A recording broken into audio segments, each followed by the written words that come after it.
Anak laki-laki itu menggunakan seluruh tabungannya untuk membeli 10 kaleng rumput laut. Ia terus menggorengnya dengan berbagai cara, tetapi rasanya terlalu pahit dan pedas. Dia berpikir bahwa dengan menggoreng rumput laut ini, dia bisa menghasilkan banyak uang.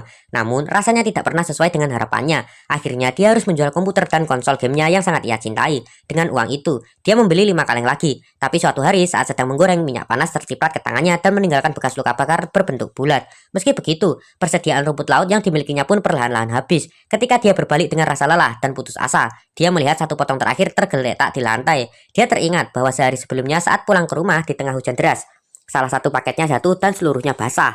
Dia mengambil potongan itu dan memasukkannya ke penggorengan. Yang mengejutkan, potongan itu digoreng dengan sempurna. Saat itulah dia menyadari rahasia sebenarnya. Rumput laut secara alami sangatlah asin. Oleh karena itu, harus direndam dalam air sebelum digoreng.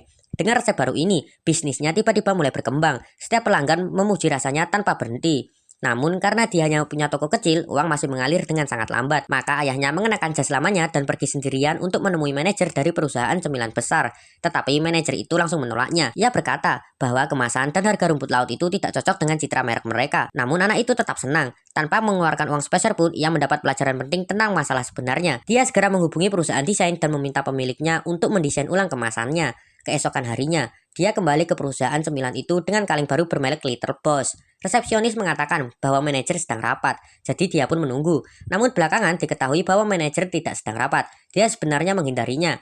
Anak itu sedih, tapi saat pergi dia meninggalkan satu kaleng kepada petugas keamanan. Tapi kesempatan sering datang secara tiba-tiba. Seorang karyawan membuka kaleng itu dan mencoba mencicipinya. Rasanya begitu enak, sehingga ia menjilat jarinya setiap kali memakan. Perlahan kabar bahagia itu menyebar ke banyak orang di kantor. Anak itu dipanggil kembali ke perusahaan. Sekarang bahkan manajernya pun siap bekerja sama dengannya.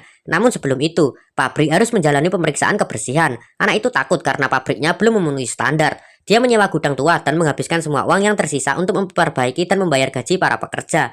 Saat petugas pemeriksa datang, mereka melihat bahwa para pekerja tidak memakai sarung tangan, lampu terbuka dan wastafel seharusnya dioperasikan dengan kaki bukan tangan. Anak itu menerima semua saran dan bekerja siang malam untuk memperbaiki semuanya. Kemudian hasil pemeriksaan keluar, tapi tinta mesin fak habis. Dia segera berlari keluar dan meletakkan laporan di bawah sinar matahari. Di laporan itu tertulis lulus. Akhirnya semua kerja kerasnya terbayar. 2 minggu kemudian dia menandatangani kontrak dengan perusahaan cemilan tersebut. Dalam 2 tahun dia melunasi semua utang keluarganya.